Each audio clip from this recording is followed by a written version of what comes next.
Voy a proceder a presentar a Álvaro Aragón Ruano, que espero que esté por aquí, no le veo por aquí. Ah, sí, ahí está Álvaro. Hola, muy buenas, Álvaro. No tienes el micrófono encendido, por cierto. Vale.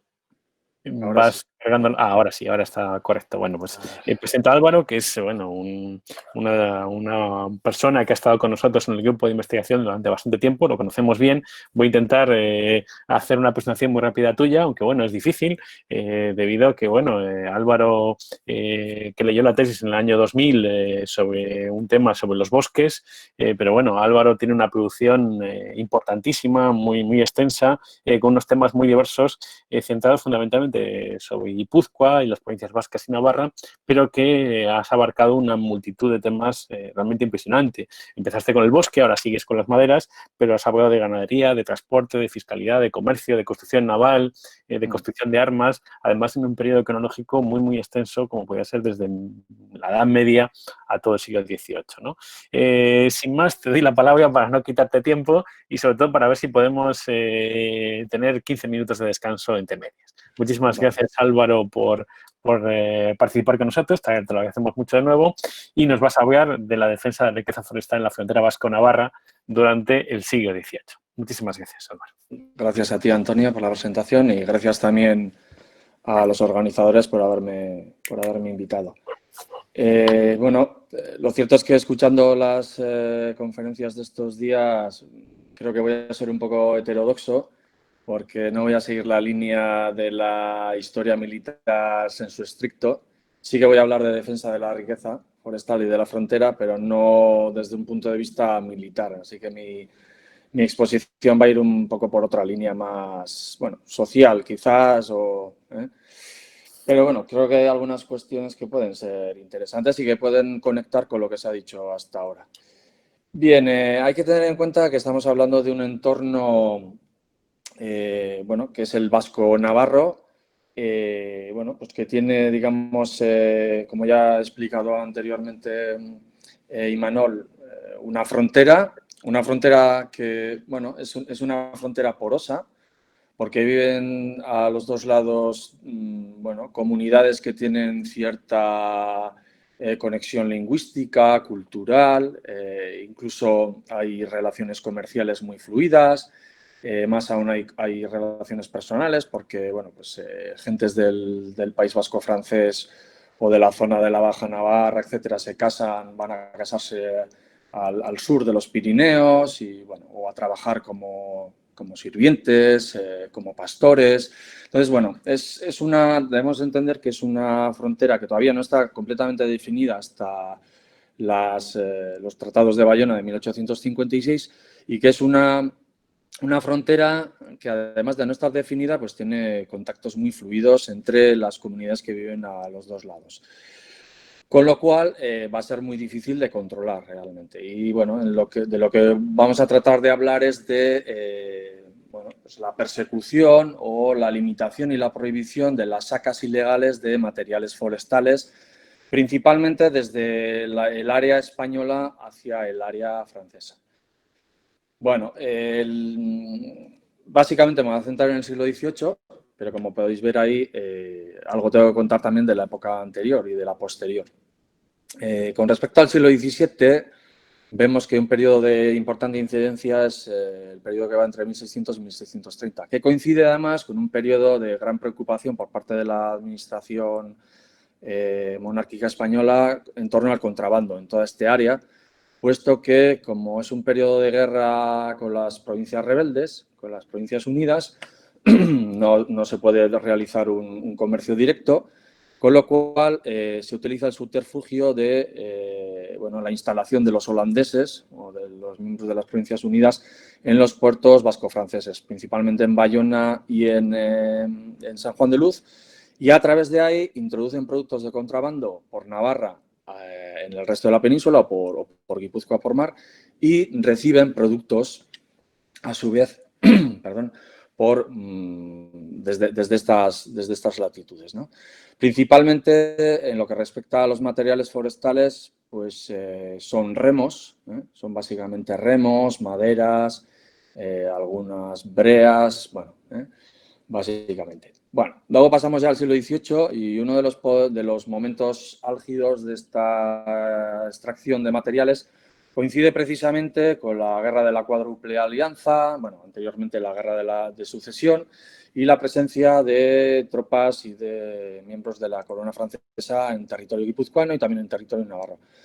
Y la documentación nos habla pues, de que se hacen una gran cantidad de extracciones de materiales, sobre todo para construcción naval y también para duelas. Tenemos que tener en cuenta que este periodo, aunque no ha sido estudiado demasiado, San Sebastián es un gran centro de exportación, muchas veces de contrabando, de grasa de ballena, de hierro y de lanas navarras y aragonesas y también de vinos.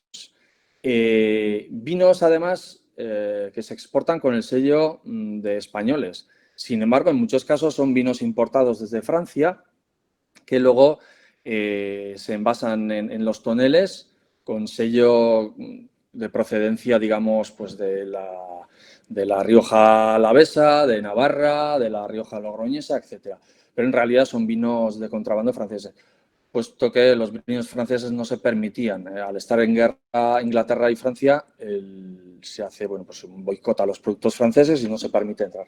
Sin embargo, hay un fluido contrabando de estos vinos y precisamente para eso en San Sebastián hay un centro muy importante de fabricación de toneles. Llegan duelas de todos los montes de alrededor. Incluso se fundó anteriormente, ya a principios del siglo XVII, una cofradía que es la cofradía de los gloriosos patriarcas San José y San Andrés de toneleros y canteros, al que van a estar adscritos muchos toneleros y también los remeros, aquellos fabricantes de remos que se van a instalar en San Sebastián. Por tanto, San Sebastián es un centro ya a partir de este momento muy importante de exportación de duelas, de toneles y de remos. Bien, luego vemos que hay otra serie de periodos en los que se producen este tipo de conflictos. Sí quisiera remarcar una cuestión que puede ser interesante y es que generalmente, curiosamente, cuando hay un asiento, en el caso, por ejemplo, de los montes de los Pirineos, generalmente desciende la incidencia de estas sacas ilegales.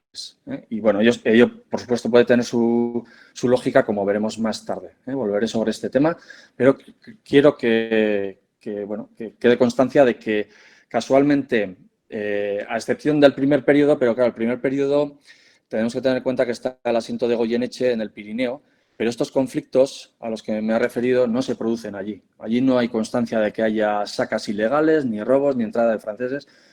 Entre otras cuestiones, porque generalmente quienes participan como trabajadores muchas veces son trabajadores de los dos lados de los Pirineos. Entonces, bueno, seguramente no tienen esa necesidad, digamos, de obtención de materiales que luego en otros periodos iban a tener. Bueno, seguimos adelante. ¿Cuáles son los principales productos objeto de saca ilegal? Bueno, pues tenemos, por ejemplo, hayas para la fabricación de remos, que hemos mencionado, y bombas de achique para los navíos. Tenemos también la extracción de remos, básicamente por dos vías o en dos direcciones. Una hacia San Juan de Luz y la zona vasco-francesa, por Hendaya, que tienen como destino final San Juan de Luz, Cibur y Bayona, donde se embarcan con destino a Holanda, Inglaterra o Francia. Esto ya a partir del siglo XVII. Y en ese mismo periodo, otra serie de remos y de materiales viajan al puerto de pasajes y a San Sebastián, donde son utilizados para las tripulaciones que se forman para la caza de la ballena en Terranova. Básicamente para las chalupas auxiliares que se utilizan para el arponeo de las ballenas y bueno, pues necesitan remos para ello. Asimismo, hay extracción abundante de tablones, de tablonería para la construcción naval. Generalmente se dirigen a los astilleros de Bayona, San Juan de Luz, etc. También las mencionadas duelas para barriquería, leña, en algunos casos que abastecen a las ferrerías del otro lado de los Pirineos, las pocas ferrerías que puede haber, por ejemplo, en Lapurdi, que son del orden de 30 a 40. Y, curiosamente, también en el siglo XVIII se mencionan muchas extracciones de madera de boj, que sirve para la confección de peines, cucharas, tenedores y otros tipos de utensilios de tipo doméstico. ¿Quiénes son los implicados? Bueno, pues hay un poco de todo. En primer lugar, aquellos que trabajan la madera, precisamente, pues maestres y cuadrillas de trabajadores franceses que se introducen en la zona de Navarra, en una zona que decimos que todavía, además, no está todavía del todo definida. Bueno, pues se ponen a trabajar y extraen maderas que en realidad están en territorio español. Pero como es una zona indefinida, pues ellos reclaman, se les detiene y finalmente pues, se les confisca todos los materiales. En otros casos también encontramos a maestres y cuadrillas de trabajadores navarros. Hay que tener en cuenta, como he mencionado antes, que al ser una frontera porosa, en muchas cuadrillas que trabajan en el lado español hay remeros o maestres remeros y cepilladores de remos franceses y al revés. Muchos de estas cuadrillas de trabajadores navarros trabajaban temporalmente en el otro lado del Pirineo. O sea que hay digamos, una importante fluidez. Entonces, muchas veces, cuando se detiene a los implicados, pues hay de todo, hay españoles y franceses, desde el punto de vista actual.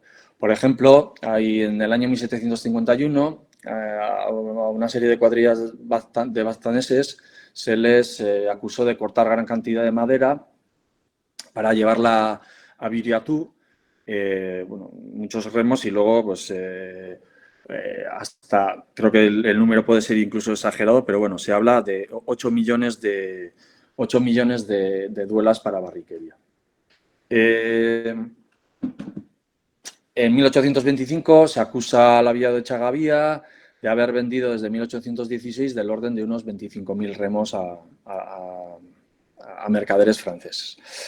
También son acusados o aparecen implicados en este tipo de acusaciones de saque ilegal gabarreros. Los gabarreros del río Bidasoa que cruzan de una orilla a otra, generalmente llevan esos remos o esas tablas hasta Hendaya, al otro lado, y luego de allí, pues por tierra se envían a los puertos vasco-franceses.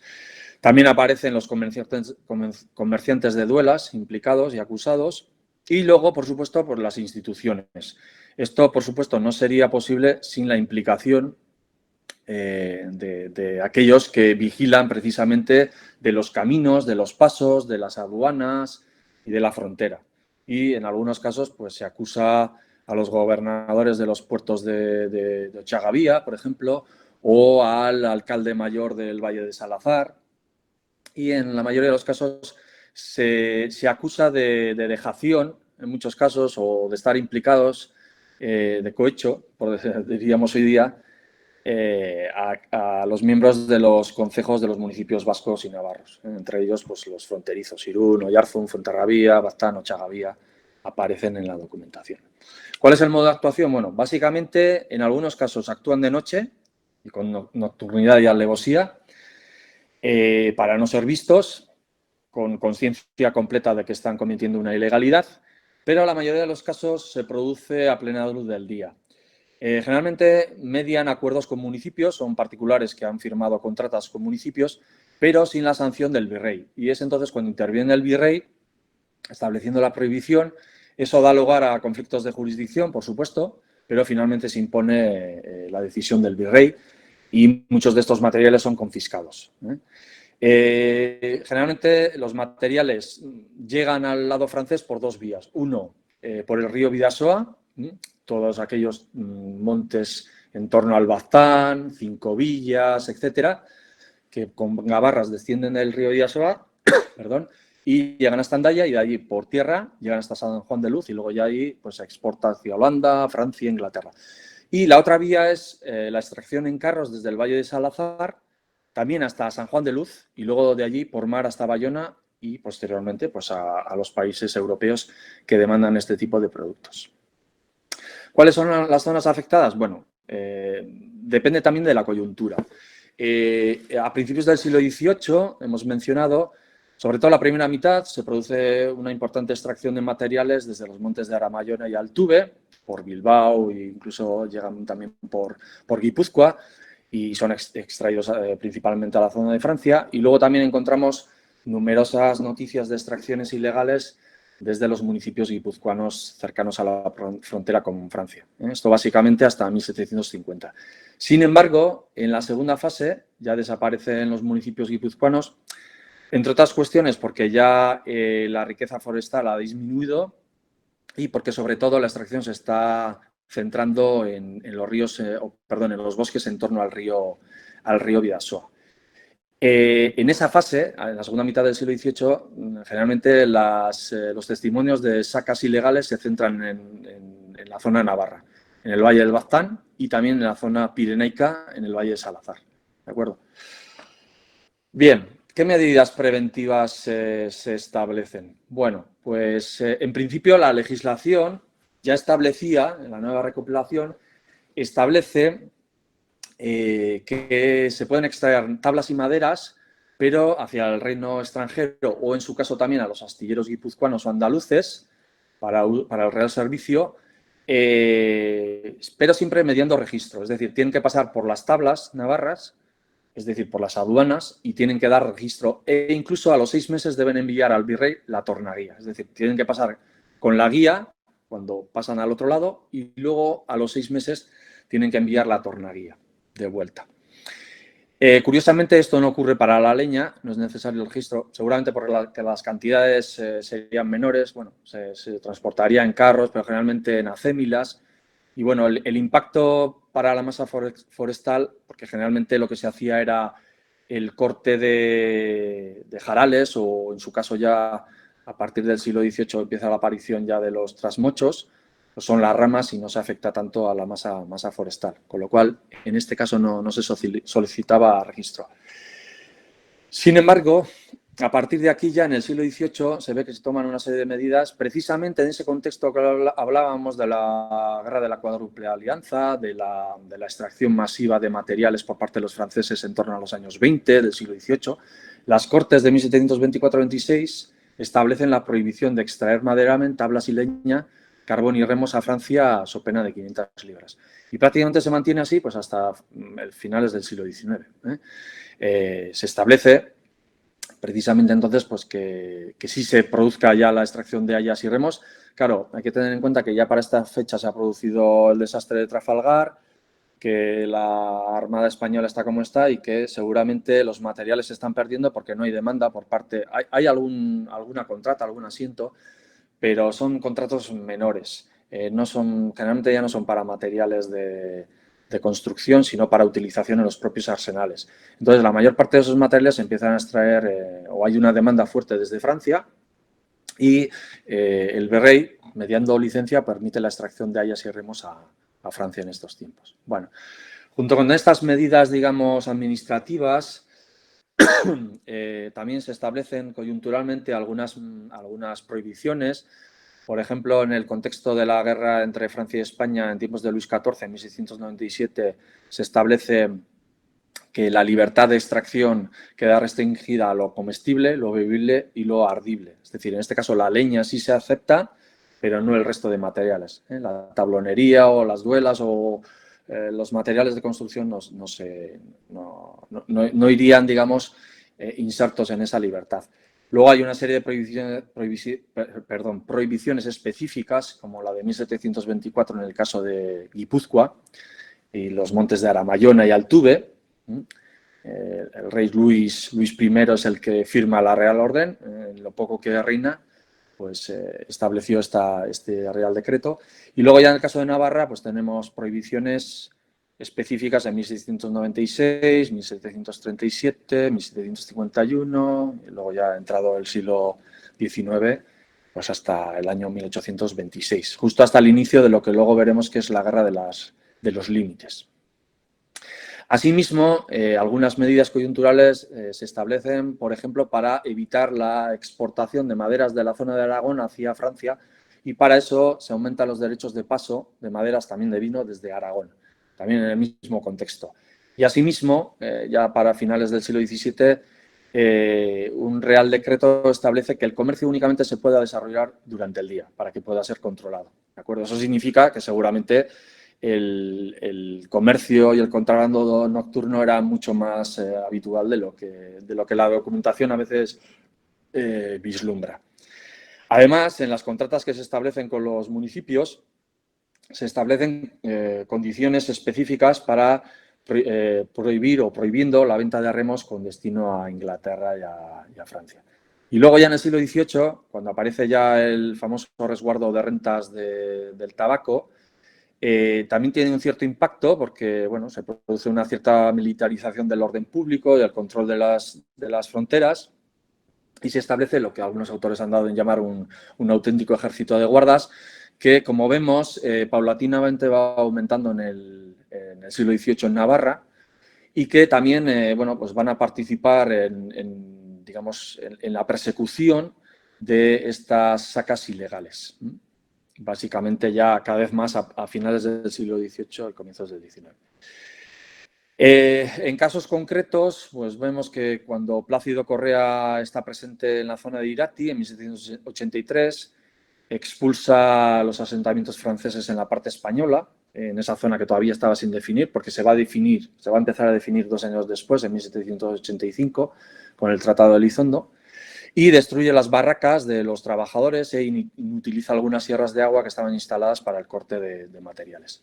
2 años más tarde, como hemos mencionado, en 1785, se une la comisión Ventura Cano y el conde d'Ornano y ya establecen o fijan la frontera más o menos, sobre todo en la zona de los Alduides, que había sido una zona muy, muy conflictiva, y pide información a las comunidades limítrofes sobre los derechos que tienen a un lado y otro de la frontera para, de alguna forma, fijar ya esa frontera. Es decir, estamos asistiendo ya a lo que, por ejemplo, John Wynne ha bautizado o ha denominado como territorialización interna de las riquezas forestales.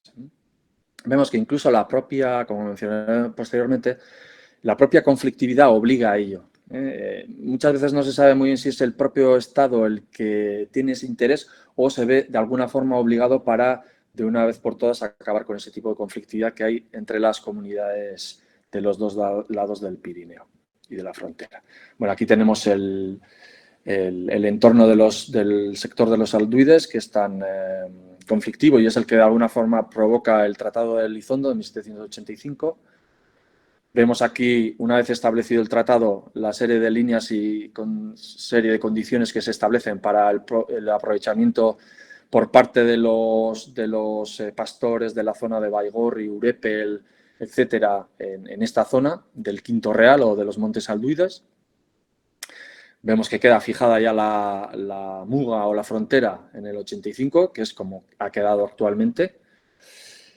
Vemos aquí un extracto más concreto para, bueno, se puede ver cuál es el área o la zona de aprovechamiento de los bajonavarros en todos estos montes que pertenecen a los, bueno, en los que tienen aprovechamientos tanto el Valle del Baztán como el Valle de Erra. ¿De acuerdo? Bien, ¿cuál es la cadena de mando en la lucha contra la extracción ilícita de madera? Bueno, pues sin duda es el virrey el que establece las prohibiciones y el que, formando parte también del Consejo Real, pues ve la elevación de peticiones, de juicios y de demandas. Y por debajo de él están los gobernadores de los puertos, como hemos mencionado antes, por ejemplo, el de Ochagavía, etcétera, los alcaldes de los municipios fronterizos.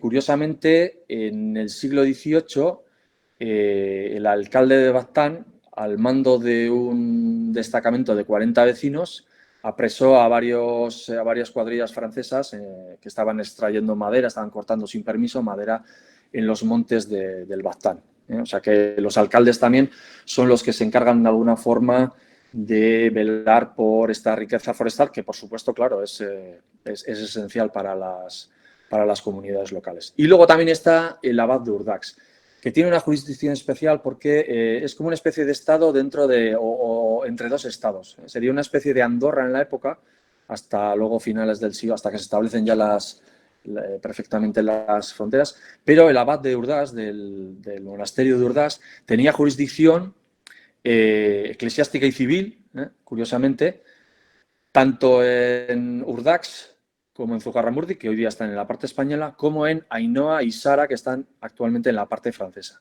Es decir, que ese pequeño estado eclesiástico bueno, de alguna forma filtraba también esa frontera, que en ese caso no era real.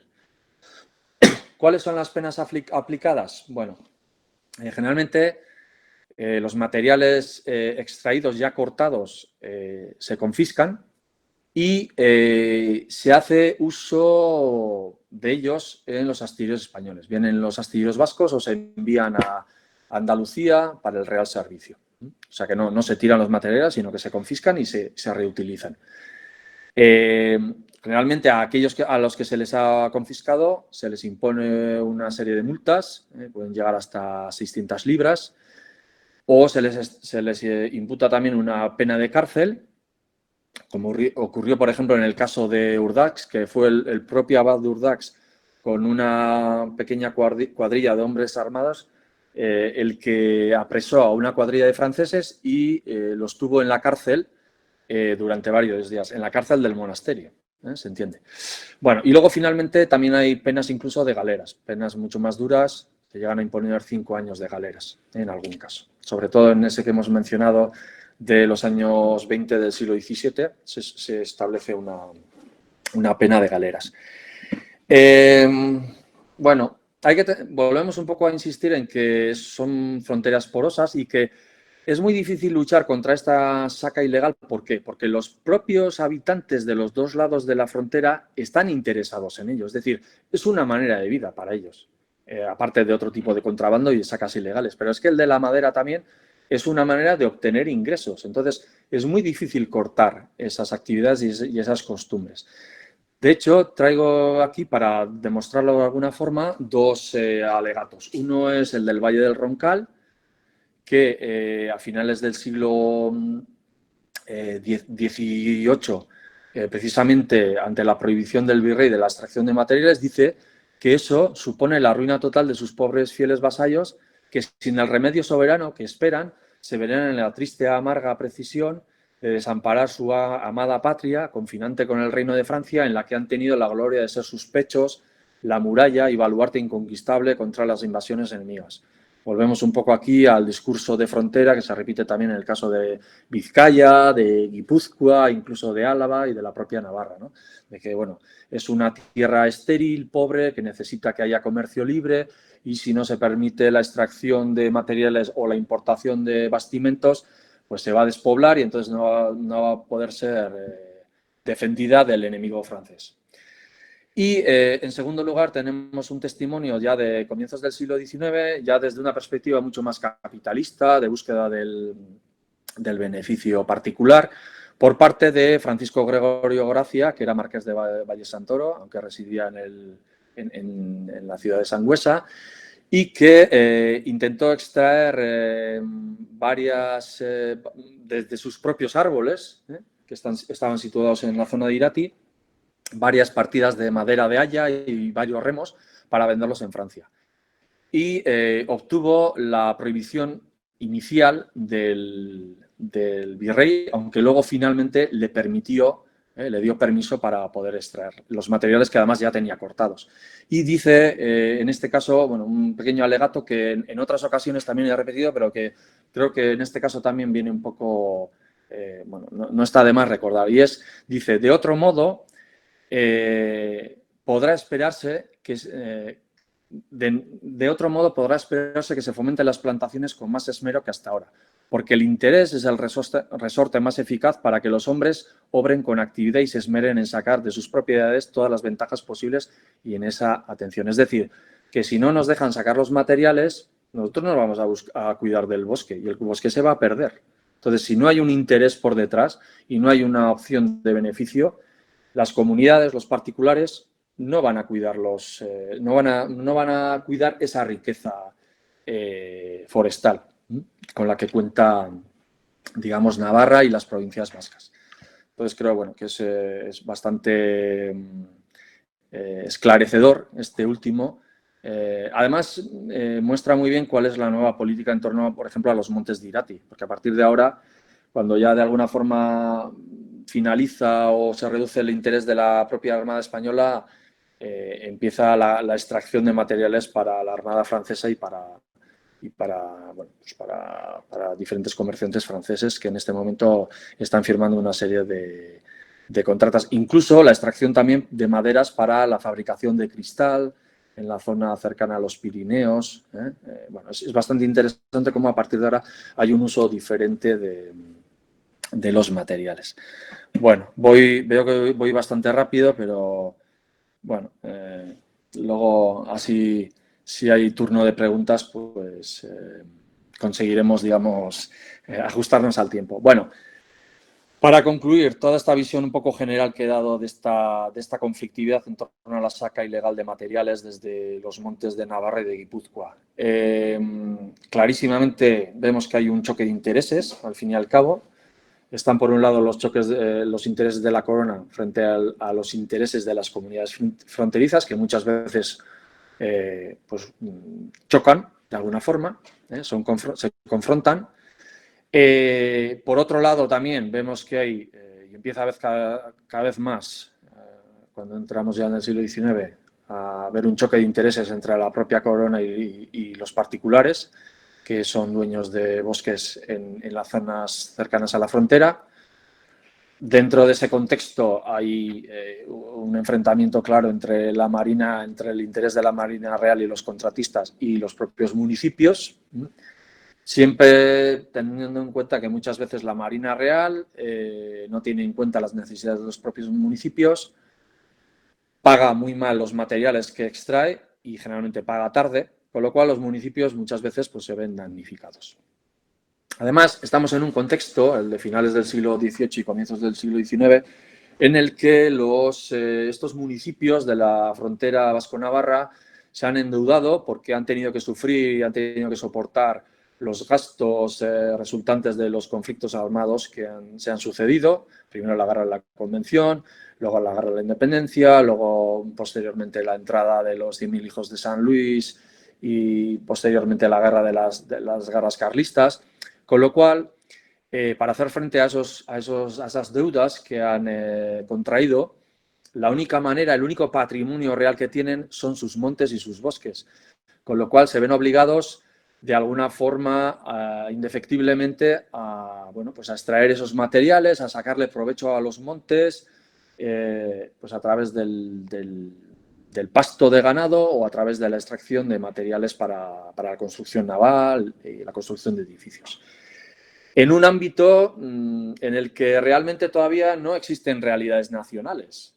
Es cierto que los que viven en el norte al norte de los Pirineos son súbditos del rey de Francia y los que viven al sur de los Pirineos son súbditos del rey de España, pero no existe una realidad nacional todavía clara.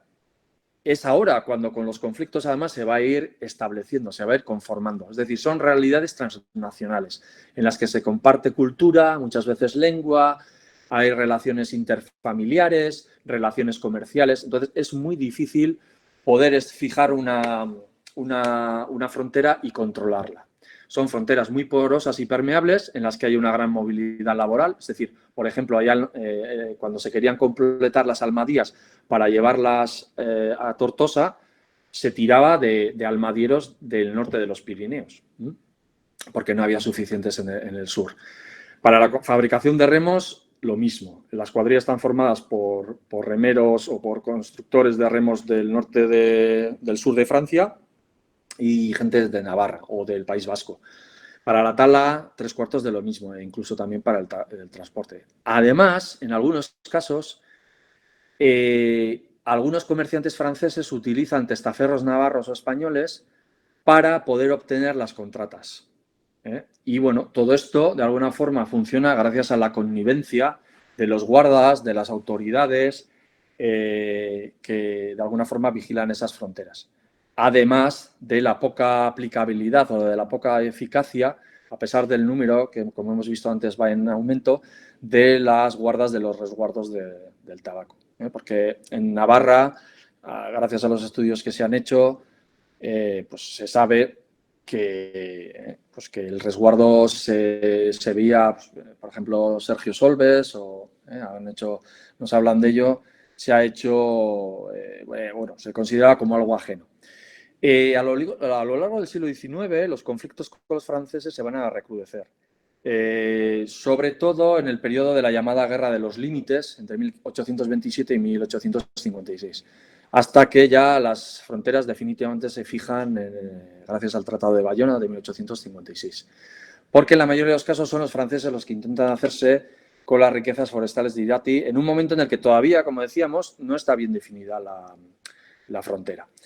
Vemos aquí cómo es esta parte, esto es Irati, y esta es la parte en la que los términos que pueden disfrutar los vecinos del Valle de Cise y de San Juan Pie de Puerto de la Baja Navarra. Y vemos aquí en este recuadrito rojo que he marcado, se puede leer barraca para el corte de madera. O sea, estaban aquí establecidos, esta es la parte española, justo al lado derecho, digamos, del río Urbelza, estaría el Urbelza y el Urchuría, es esta zona donde se establecen las compañías o las cuadrillas para la realización de remos. Bueno, para ir terminando, algunos ejemplos de esa fuerte conflictividad. En 1803, Luis Evia, que es el ingeniero hidráulico encargado de la conservación de Irati, da cuenta de que un contramaestre francés marcó varios árboles, concretamente 150 hayas y 6 pinamentes, con una ancla y con una R, queriendo definir que esos árboles pertenecían a la Real Armada Francesa. Luego, posteriormente, en 1827, hay una corta de madera por parte francesa que va a provocar la intervención violenta de los vecinos de Valderro, que se presentan allí armados y queman las barracas de los obreros franceses. Posteriormente, en 1832, unos 500 hombres de Ochagavía, que eran los que mantenían el cordón sanitario, tenemos que recordar que estamos justo en el contexto de la Primera Guerra Carlista, hostigaron e inquietaron a los obreros franceses que trabajaban en el bosque de Irati fabricando los remos. Y por último, ya en 1845, los habitantes de Cis, del Valle de Cis, van a intentar un nuevo ataque, determinados como estaban a vender unas 300 hayas que habían cortado en Zabaleta, que supuestamente, según ellos, era parte francesa, pero en realidad estaba en el lado español. Bueno, justo cuando en 1856 se establece la demarcación ya definitiva a través del Tratado de Bayona, todos estos conflictos desaparecen, porque ya la frontera está muy bien delimitada, está muy bien amojonada, y entonces ya no hay dudas de si los franceses entran en parte española o los españoles en parte francesa, porque ya está perfectamente definida. Para terminar, un par de ideas que quisiera destacar. Esta conflictividad que hemos visto es la que de alguna forma también obliga a la fronterización de los Pirineos. Estos conflictos ganaderos que se producen, por ejemplo, en los alduides o los conflictos forestales a los que hemos hecho referencia, obligan finalmente a la delimitación de la frontera para acabar precisamente con la conflictividad entre las comunidades de ambos lados. Y, en última instancia, el establecimiento de asientos y el aprovechamiento de los recursos de la zona, en mi opinión, beneficia a las comunidades de ambos lados. En mi opinión, de alguna forma, reduce la conflictividad y seguramente también, porque hay un mayor control, y al mismo tiempo la explotación de estas áreas que de alguna forma han estado ahí un poco dejadas de la mano de Dios, que no se conocían del todo, van a permitir un mayor conocimiento de las propias reservas forestales y del territorio. Porque en muchos casos lo que se hace precisamente para tener conocimiento de ellas es cartografiarlas, es decir, que de alguna forma todo este proceso lleva a la culminación de la idea que anteriormente expresábamos, que acuña en cierta forma John Wick, sobre la territorialización interna de la riqueza forestal de la monarquía española. Es decir, que la propia conflictividad obliga a hacerse con esas riquezas, obliga a aprovecharlas para que además el vecino no se aproveche de ellas y obliga a conocerlas mejor y a aquilatarlas mejor. Es decir, a tener un mayor control sobre ellas. Pues desde el punto de vista cartográfico, cuando se delinean, pero también desde el punto de vista del control y del control del uso que se hace de ellos, para garantizar que esas riquezas forestales realmente reviertan en la propia monarquía y no pues sean extraídas y se beneficie de ellas otra serie de monarquías que incluso pues, son enemigas de la propia monarquía hispánica. Bueno, muchas gracias. No sé si al final me he pasado con el tiempo. No te preocupes. Gracias, Álvaro. Gracias por tu ponencia, que además tiene mucho que ver con lo que nos contó ayer Óscar Riezu. Y bueno, pues hay que tener, tú y yo tenemos que tener en cuenta que nos pisan fuerte por detrás, ¿no? Los jóvenes investigadores, creo que ayer la verdad es que nos demostraron que hay nuevas generaciones que van haciendo muy buenos trabajos. Muchas gracias por tu magnífica aportación, que tiene mucho que ver en el fondo con la frontera. Esto es frontera, debido también porque provoca muchísimos roces con los franceses, todas estas cuestiones.